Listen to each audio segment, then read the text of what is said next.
Hi all, welcome back to my channel. ಯಾರೆಲ್ಲ ಇನ್ನೂ ನನ್ನ ಚಾನಲ್ ಸಬ್ಸ್ಕ್ರೈಬ್ ಮಾಡಿಲ್ಲ ಇವಾಗಲೇ ಸಬ್ಸ್ಕ್ರೈಬ್ ಮಾಡಿ, ಹಾಗೆ ಪಕ್ಕದಲ್ಲಿರ್ತಕ್ಕಂಥ ಬೆಲ್ ಐಕನ್ ಕೂಡ ಪ್ರೆಸ್ ಮಾಡಿ. ಹಾಯ್ ಮಕ್ಕಳೇ, ನಿಮಗೆಲ್ಲ ಗೊತ್ತಿರೋ ಹಾಗೆ SSLC ಮಾಡೆಲ್ ಪೇಪರ್ಸ್ ರಿಲೀಸ್ ಮಾಡಿದ್ದಾರೆ, 4 ಮಾಡೆಲ್ ಪೇಪರ್ಸ್. ಸೊ ಇದು ಸೈನ್ಸ್ನ ಮಾಡೆಲ್ ಪೇಪರ್ 4 ನ ಕೀ ಆನ್ಸರ್ಸ್ ಆಗಿರುತ್ತೆ. ಸೊ ರೆಫರ್ ಮಾಡ್ಕೊಳ್ಳಿ, ಯಾವುದು ಆನ್ಸರ್ಸ್ ನಿಮಗೆ ಗೊತ್ತಿರಲಿಲ್ಲ ಈ ಮುಖಾಂತರ ನಿಮ್ಗೆ ಗೊತ್ತಾಗ್ತಾ ಹೋಗುತ್ತೆ. ಫಸ್ಟಿಗೆ 4 ಆಲ್ಟರ್ನೇಟಿವ್ಸ್ ಇರುತ್ತೆ, ಅಂತಂದರೆ choose the correct answers. 2 question ಇರುತ್ತೆ. ಫಿಸಿಕ್ಸ್ ಪಾರ್ಟಿಂದ ಕೊಟ್ಟಿದ್ದಾರೆ. ಫಸ್ಟಿಗೆ ಫಿಸಿಕ್ಸ್, ನೆಕ್ಸ್ಟ್ ಕೆಮಿಸ್ಟ್ರಿ, ಆಮೇಲೆ ಬಯಾಲಜಿ ಇರುತ್ತೆ. ಇದು as usual question paper pattern ನಿಮಗೆ ಗೊತ್ತಿದೆ. The diameter of the reflecting surface of the spherical mirror is aperture ಅಂತ ನಿಮಗೆ ಆನ್ಸರ್ ಗೊತ್ತಿರಬೇಕು. When 3 resistors of different resistance are connected in parallel. So ನೋಡಿ, 3 different resistors different resistance ಇರೋವಂಥದ್ದನ್ನು ಪ್ಯಾರಲಲ್ಲಿ connect ಮಾಡಿದ್ರೆ electric ಸರ್ಕ್ಯೂಟಲ್ಲಿ ಆ ಸ್ವಿಚ್ ಆನ್ ಮಾಡಿದ್ರೆ then the quantity that remains the same in all the resistor is, ಅದನ್ನು ನಾವೇನಂತ ಕರಿತೀವಿ ಅಂತಂದರೆ ಪೊಟೆನ್ಷಿಯಲ್ ಡಿಫ್ರೆನ್ಸ್ ಅಂತ ಕರಿತೀವಿ. What are the reasons for overload in an electric circuit? Electric ಸರ್ಕ್ಯೂಟಲ್ಲಿ ಓವರ್ಲೋಡ್ ಯಾಕೆ ಆಗುತ್ತೆ ಅಂತಂದರೆ ಸಡನ್ನಾಗಿ ವೋಲ್ಟೇಜ್ ಸಪ್ಲೈ ಜಾಸ್ತಿ ಆದಾಗ ಆಗುತ್ತೆ. ಎಷ್ಟೊಂದು ಎಲೆಕ್ಟ್ರಿಕಲ್ ಅಪ್ಲಯನ್ಸಸ್ನ ಒಂದೇ ಸಾಕೆಟಿಗೆ ಕನೆಕ್ಟ್ ಮಾಡಿದ್ದಾಗ ಆಗಿರುತ್ತೆ. ಆ್ಯಂಡ್ ನ್ಯೂಟ್ರಲ್ ವೈರು ಮತ್ತು ಲೈವ್ ವೈರ್ ಎರಡು ಡೈರೆಕ್ಟ್ ಕಾಂಟ್ಯಾಕ್ಟ್ ಬಂದಾಗ ನೀವು ಎಲೆಕ್ಟ್ರಿಕ್ ಸರ್ಕ್ಯೂಟ್ನ ನೀವು ನೋಡ್ಬೋದು, ಓವರ್ಲೋಡ್ ಆಫ್ ಇನ್ ಎಲೆಕ್ಟ್ರಿಕ್ ಸರ್ಕ್ಯೂಟ್ನ ನೀವು ನೋಡ್ಬೋದು. 2 situations of freely suspended parallel copper wire carrying current are shown in the figure given below. So ಇದನ್ನು ನೀವು ರೆಫರ್ ಮಾಡ್ಕೋಬೋದು. ಈ ಫಿಗರ್ನ ರೆಫರ್ ಮಾಡ್ಕೊಂಡ್ಮೇಲೆ ಕ್ವಶನ್ ಕೇಳಿದ್ದಾರೆ ನೋಡಿ, in which of these situations the wire attract each other, justify your answer. In situation 2 ಯಾಕಂತಂದರೆ ನೋಡಿ, reason ಏನಂತಂದರೆ ends A M and B N acts as opposite poles ಆಗಿ ಆಫ್ ದಿ ಮ್ಯಾಗ್ನೆಟ್ ಆಗಿ act ಮಾಡ್ತಾ ಇರುತ್ತೆ. And opposite poles of magnet attract each other, opposite polls attract ಮಾಡೋದ್ರಿಂದ ನೀವು situation 2ನ ಬರಿಬೋದು. ಆನ್ಸರ್ ದ ಫಾಲೋಯಿಂಗ್ ಕ್ವಶನ್ಸ್ ನೋಡೋದಾದರೆ, what is the colour of danger signal light? ಯಾಕೆ ಅದನ್ನು ಪ್ರಿಫರ್ ಮಾಡಿದ್ದಾರೆ ಅಂತ? ರೆಡ್ ಕಲರ್ ಅಲ್ವಾ, ರೆಡ್ ಯಾಕಂತಂದರೆ ಸ್ಕ್ಯಾಟರ್ಸ್ ಲೀಸ್ಟಾಗಿ ಬೆಂಡ್ ಆಗುತ್ತೆ, ಸ್ಕ್ಯಾಟರಿಂಗ್ ಕೂಡ ಲೀಸ್ಟ್ ಆಗಿರುತ್ತೆ. Among nichrome and copper wires which of the wires is used in electric fans and in the coils of electric heater? Why? ಯಾಕಂತಂದರೆ ನಾವು ಯೂಸ್ ಮಾಡೋದು ಯೂಶಲಿ ಕಾಪರ್ ವೈರ್ಸ್ನ ಯೂಸ್ ಮಾಡ್ತೀವಿ ಎಲೆಕ್ಟ್ರಿಕ್ ಫ್ಯಾನ್ಸಲ್ಲಿ, ಯಾಕಂದರೆ ಅದು ಲೆಸ್ ರೆಸಿಸ್ಟಿವಿಟಿ ಇರುತ್ತೆ. ನೈಕ್ರೋಮ್ ವೈರ್ಸ್ನ ನಾವು ಕಾಯಿಲ್ಸಲ್ಲಿ, ಹೀಟಿಂಗ್ ಕಾಯಿಲ್ಸಲ್ಲಿ ಯೂಸ್ ಮಾಡ್ತೀವಿ, ಯಾಕಂದರೆ ಅದು ರೆಸಿಸ್ಟಿವಿಟಿ ಪವರ್ ಜಾಸ್ತಿ ಇರುತ್ತೆ ಹೀಟಿಂಗಿಗೆ ಮತ್ತು ಮೆಲ್ಟಿಂಗ್ ಪಾಯಿಂಟಿಗೆ. ಓಕೆ, ಸೊ ಇದರಲ್ಲಿ magnetic field around the current carrying straight conductor diagram ಕೇಳಿದ್ದಾರೆ ರೆಪ್ರೆಸೆಂಟ್ ಮಾಡೋಕ್ಕೆ. ನೆಕ್ಸ್ಟ್ ನೋಡೋದಾದರೆ ನಿಮಗೆ ರೇ ಡಯಾಗ್ರಾಮ್ ಇರುತ್ತೆ. ರೇ ಡಯಾಗ್ರಾಮ್ ಎಲ್ಲವುದು ಪ್ರಾಕ್ಟೀಸ್ ಮಾಡಲೇಬೇಕು. Explain an experiment to demonstrate that current carrying conductor placed in an magnetic field experiences a force. ಇದು experiment. So ಈ experiment ನಿಮಗೆ ಟೆಕ್ಸ್ಟ್ ಬುಕ್ಕಲ್ಲೂ ಇದೆ. ಡಯಾಗ್ರಾಮ್ ಏನು ಕಂಪಲ್ಸರಿ ಇಲ್ಲ, you can write the experiment. ಅಥವಾ ಅದಕ್ಕೆ ಆಪ್ಷನಲ್ಲಿ ಕೇಳಿದರೆ explain an activity to draw the magnetic field lines around the bar magnet using compass needle. So ಇದು ಕೂಡ ನಿಮಗೆ ಟೆಕ್ಸ್ಟ್ ಬುಕ್ಕಲ್ಲೇ ಇದೆ, ಈಸಿ ಇದೆ, ಡೈರೆಕ್ಟಾಗಿ ನೀವು ಸ್ಟೆಪ್ಸ್ ಬರ್ಕೊಂಡು ಹೋಗ್ಬೋದು. A student clearly reads letter of a text book only when the book is kept at a distance more than 50 centimeters from his eyes without difficulty. Then identify this defect of the eye. So 50 centimeter away ಇಟ್ಟಾಗ ಮಾತ್ರ ಆ ಮಗು text ಬುಕ್ನ ಚೆನ್ನಾಗಿ read ಮಾಡೋಕ್ಕಾಗ್ತಿದೆ ಅಂತಂದರೆ ಇದು ಹೈಪರ್ಮೆಟ್ರೋಫಿಯಾ ಅಂತ ಆಗುತ್ತೆ. ಫಾರ್ ಸೈಟೆಡ್ನೆಸ್ ಅಂತಲೇ ಹೇಳ್ಬೋದು ನಾವು. ಸೊ ಅದಕ್ಕೆ ನಾವು ಕಾನ್ವೆಕ್ಸ್ ಲೆನ್ಸ್ ಅಥವಾ ಸೂಟೇಬಲ್ ಫೋಕಲ್ ಲೆಂತ್ ಇದ್ದಾಗ ಮಾತ್ರ ಅವರು ರೀಡ್ ಮಾಡೋಕ್ಕೆ ಚಾನ್ಸಸ್ ಇರುತ್ತೆ. When sunlight passes through the trees of a dense forest on a foggy morning then the path of a beam of light appears between the trees. What is the phenomenon called? ಅದನ್ನು ನಾವು 9th study ಮಾಡ್ಕೊಂಬಂದಿದ್ದೀವಿ, ಅದು Tyndall effect ಅಂತ ಅಲ್ವಾ. The same phenomenon is not normally visible in a open field. Why? Right the analysis. Practical size might be smaller in open ಫೀಲ್ಡಲ್ಲಿ ಚಿಕ್ಕದಾಗಿರ್ಬೋದು, ಅದೇ ನೀವು ಟ್ರೀಸ್ಗಳ ಮಧ್ಯೆ ಹೋಗೋ ಜಾಗ ಇರುತ್ತಲ್ಲ ಅದಕ್ಕಿಂತ ಓಪನ್ ಫೀಲ್ಡಲ್ಲಿ ಚಿಕ್ಕದಾಗಿರುತ್ತೆ ಅಂತ ಅರ್ಥ. The position of a star changes apparently in the clear sky. Why? Explain. So ಏನು ನೋಡಿ ಯಾವ ಥರ ಬೇಸಿಕ್ ಕ್ವಶನ್ಸ್ ಕೇಳ್ಬಿಟ್ಟಿದ್ದಾರೆ, ರೇಫ್ರಾಕ್ಷನ್ನು, ರಿಫ್ರಾಕ್ಷನ್ನು, ಟಿಂಡಾಲ್ ಎಫೆಕ್ಟು, ಇದನ್ನೆಲ್ಲ ನೀವು ಸ್ವಲ್ಪ ಚೆನ್ನಾಗಿ ರಿವೈಸ್ ಮಾಡ್ಕೋಬೇಕಾಗತ್ತೆ. Next, white light is passed through the given arrangement of 3 glass prisms ಬಗ್ಗೆ ಕೇಳಿದ್ದಾರೆ, XYZ as in the figure ಕೊಟ್ಟಿದ್ದಾರೆ. In spectrum of light seen on the screen what is the role of prism Z. ಈ ಸ್ಕ್ರೀನಲ್ಲಿ prism Z is spectrum of the light seen on the ಸ್ಕ್ರೀನಲ್ಲಿ ನಾವು ಲೈಟ್ನ ನೋಡ್ಬೋದಾ? ಹೌದು, ನೋಡ್ಬೋದು. Z ಪ್ರಿಸಮ್ದು ಏನಂತಂದರೆ ಅದು ವೈಟ್ ಲೈಟ್ನ splits white light into 7 colours ಆಗಿ ಸ್ಪ್ಲಿಟ್ ಮಾಡ್ತಾ ಹೋಗುತ್ತೆ. ನೆಕ್ಸ್ಟ್ ಒಂದು ಪ್ರಾಬ್ಲಮ್ ಕೊಟ್ಟಿದ್ದಾರೆ, ನೀವು ಸಬ್ಸ್ಟಿಟ್ಯೂಟ್ ಮಾಡ್ಬೋದು, ಫಾರ್ಮುಲಾ ಪ್ರಾಬ್ಲಮ್ ಕೊಟ್ಟಿಲ್ಲ, ಫಾರ್ಮುಲಾ ಕೇಳಿದ್ದಾರೆ.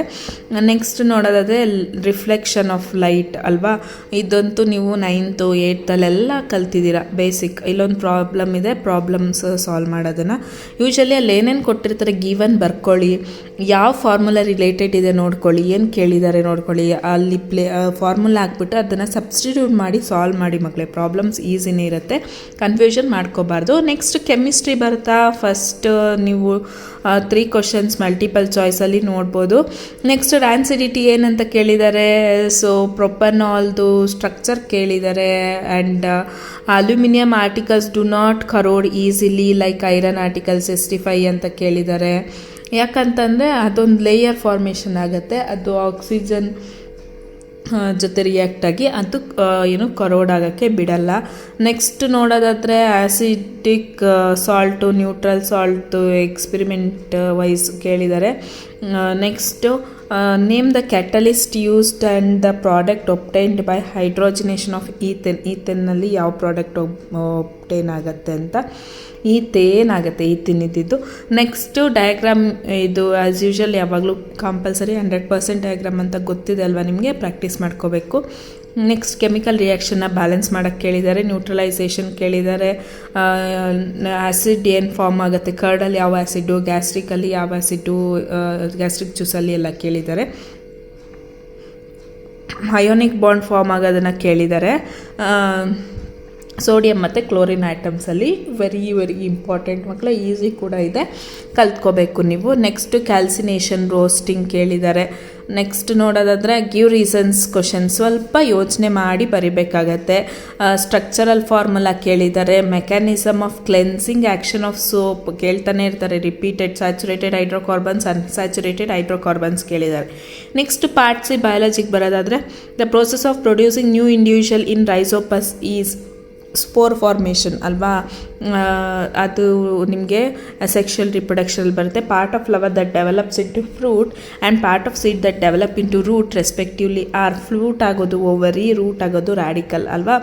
Organism that reproduce sexually are more likely to survive in their environment because in sexual reproduction these organisms will have maximum number of successful variations in the subsequent generation. ಇದೊಂದು ನೀವು ಚೆನ್ನಾಗಿ ನೆನ್ಪಿಟ್ಕೋಬೇಕು. Successful ವೇರಿಯೇಷನ್ಸ್ನ ನಾವು ನೋಡ್ತಾ ಇರ್ತೀವಿ, ಜಾಸ್ತಿ ವೇರಿಯೇಷನ್ಸ್ನ, ಯಾಕಂತಂದರೆ 2 parent ಇರ್ತಾರೆ sexual ರಿಪ್ರೊಡಕ್ಷನಲ್ಲಿ.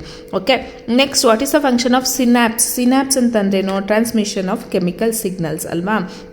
ಒಂದು ನಾವು ಎಂಡಿಂಗಿಂದ ಇನ್ನೊಂದು ನಾವು ಎಂಡಿಂಗಿಗೆ, ಆ ಪ್ರೋಸೆಸ್ಗೆ ಸಿನಾಪ್ಸಿಸ್ ಅಂತ ಹೇಳ್ತೀವಿ. ಆ ಗ್ಯಾಪಲ್ಲಿ ಪಾಸ್ ಆಗುವಂತಹ ಸಿಗ್ನಲ್ಸ್ ನಾವು ಸಿನಾಪ್ಸ್ ಅಂತ ಕರಿತೀವಿ.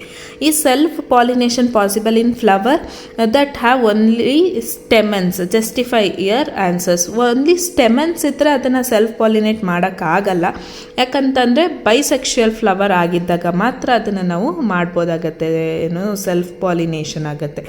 The respiration rate of aquatic ಅನಿಮಲ್ಸಲ್ಲಿ ರೆಸ್ಪಿರೇಷನ್ ರೇಟು ಏನು ಜಾಸ್ತಿ ಇರುತ್ತೆ. ಯಾಕೆ ನೀವು ನೋಡ್ಬೋದು, ಫಿಶ್ ಮೌತು ಫಾಸ್ಟಾಗಿ ಓಪನ್ ಮಾಡ್ತಾ ಇರುತ್ತೆ. ಯಾಕೆ ಅಂತಂದರೆ ಡಿಸಾಲ್ವ್ಡ್ ಆಕ್ಸಿಜನ್ನು ಕಮ್ಮಿ ಇರುತ್ತೆ. ನಮಗೆ ಆಕ್ಸಿಜನ್ ಎನ್ವಿರಾನ್ಮೆಂಟಲ್ಲಿ ಜಾಸ್ತಿ ಇರುತ್ತೆ, ಆದರೆ ವಾಟರಲ್ಲಿ ಫಿಶ್ ಎಲ್ಲ ರೆಸ್ಪೈರ್ ಮಾಡೋದು dissolved oxygen.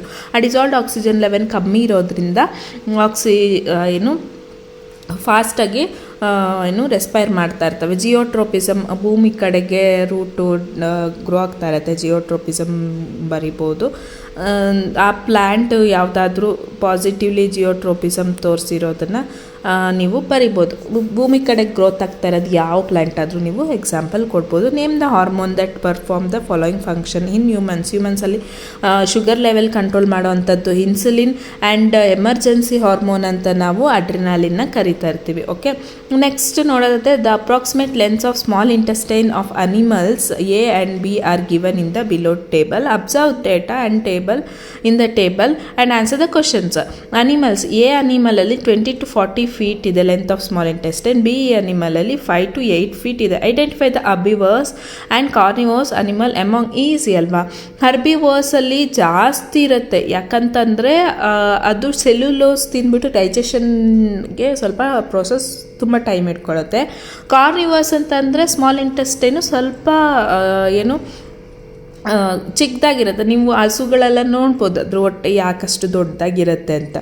And as the meet is easier, ಯಾಕಂತಂದರೆ ಇಲ್ಲಿ ಈಸಿಯಾಗಿ ಡೈಜೆಷನ್ ಆಗುವಂಥ ಫುಡ್ಡನ್ನು ನಾವು ಬಿ ಅನಿಮಲಲ್ಲಿ ನೋಡ್ಬೋದು. For example humans. Answer the following questions.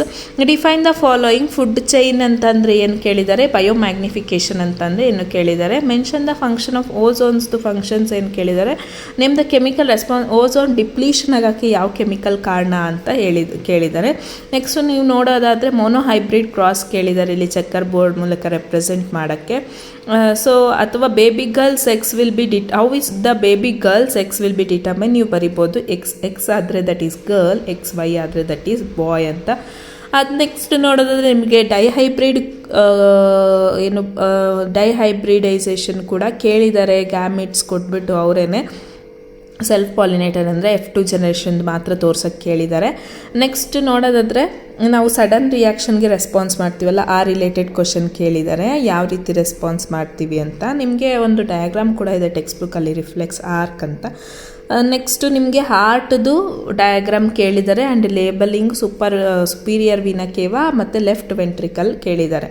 What happens if egg does not fertilise. Important. ಏನಾಗುತ್ತೆ, ಎಗ್ ಫರ್ಟಿಲೈಸ್ ಆಗಿಲ್ಲ ಅಂತಂದರೆ ಆ ಲೈನಿಂಗ್ ಎಲ್ಲ ಬ್ರೇಕ್ ಡೌನ್ ಆಗಿಬಿಟ್ಟು ಅದು ಬ್ಲೀಡಿಂಗ್ ಆಗಿ ಬ್ಲಡ್ ವೆಸಲ್ಸ್ ಮೂಲಕ ಪಾಸ್ ಆಗುತ್ತೆ. ಇದೆಲ್ಲ ನೀವು ಬರಿಬೇಕಾಗತ್ತೆ. List any 4 advantages of vegetative ಪ್ರೊಪಗೇಷನಿಂದ ತುಂಬ ಯೂಸಸ್ ಇದೆ ಅಲ್ವಾ. ಸೊ ಎನಿ 4 ಅಡ್ವಾಂಟೇಜಸ್ ನೀವು ಬರಿಬೋದು. ನಮಗೆ ಡಿಸೈರಬಲ್ ಕ್ಯಾರೆಕ್ಟರ್ಸ್ ಇರುವಂಥ ಗಿಡಗಳನ್ನ ನಾವು ಬೆಳೆಸ್ಬೋದು, ಫಾಸ್ಟಾಗಿ ಗ್ರೋ ಆಗುತ್ತೆ. ಆ್ಯಂಡ್ ಸೀಡ್ ಇಲ್ಲ ಅಂತ ಅಂದರೂ ಕೂಡ ಪ್ಲ್ಯಾಂಟನ್ನು ಬೆಳೆಸ್ಬೋದು. ಇದೆಲ್ಲ ನೀವು ಬರಿಬೋದಾಗತ್ತೆ. Write 2 examples for organism that reproduce by binary ಫ್ಯೂಷನಿಂದ ಆಗುವಂಥದ್ದು ಅಮೀಬಾ ಮತ್ತು ಲಯಶ್ಮಿನಿಯಾ ಬ್ಯಾಕ್ಟೀರಿಯಾ ಇದೆಲ್ಲ. In human how does a fertilised egg develop into an embryo in the ಯುಟರಸಲ್ಲಿ ಫರ್ಟಿಲೈಸ್ಡ್ ಎಗ್ಗು ಹೆಂಗೆ ಡೆವಲಪ್ ಆಗುತ್ತೆ ಅಂತ. ಫಸ್ಟು ಸಿಂಗಲ್ಸಲ್ಲಿದ್ದು ಡಿವೈಡ್ ಆಗಿಬಿಟ್ಟು ಎಂಬ್ರಿಯೋ ಆಗೋಕ್ಕೆ ಸ್ಟಾರ್ಟ್ ಆಗುತ್ತೆ. ಎಂಬ್ರಿಯೋ ಹೋಗಿ ಯುಟರಸಲ್ಲಿ ಫಿಕ್ಸ್ ಆಗುತ್ತೆ. ಅಲ್ಲೇ ಡೆವಲಪ್ ಆಗೋಕ್ಕೆ ಬೇಬಿ ಗ್ರೋತ್ ಆಗೋಕ್ಕೆ ಸ್ಟಾರ್ಟ್ ಆಗುತ್ತೆ.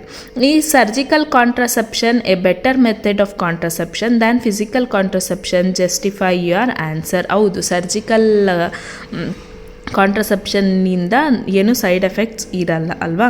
Right the function of testes in human male reproductive system. ಅದು ಸ್ಪರ್ಮ್ಸ್ನ ಪ್ರೊಡ್ಯೂಸ್ ಮಾಡ್ತಾ ಇರುತ್ತೆ ಆ್ಯಂಡ್ ಆಲ್ಸೋ ಟೆಸ್ಟೋಸ್ಟಿರಾನ್ ಅಂತಕ್ಕಂಥ ಹಾರ್ಮೋನ್ನ ಕೂಡ ರಿಲೀಸ್ ಮಾಡ್ತಾ ಇರುತ್ತೆ. ಸೊ ಇದೇ ರೀತಿ ಇನ್ನೂ ಹೆಚ್ಚು ಅಪ್ಡೇಟ್ಸ್ಗಳಿಗಾಗಿ ನನ್ನ ಚಾನಲ್ನ ನೀವು ಸಬ್ಸ್ಕ್ರೈಬ್ ಮಾಡ್ತಾರಿ ಮಕ್ಕಳೇ. SLC ಮಕ್ಕಳಿಗೆ, PUC ಮಕ್ಕಳಿಗೆ ಅವಶ್ಯಕತೆ ಇರ್ತಕ್ಕಂತಹ ಮೆಟೀರಿಯಲ್ಸ್ನ ಆ್ಯಂಡ್ ನಿಮಗೆ ಪಾಸಿಂಗ್ ಪ್ಯಾಕೇಜಸ್ನ, ಮಾಡೆಲ್ ಕ್ವಶನ್ ಪೇಪರ್ಸ್ನ ನಾನು ಸಾಧ್ಯ ಆದಷ್ಟು ಅಪ್ಲೋಡ್ ಮಾಡ್ತಾ ಇರ್ತೀನಿ and thank you for watching.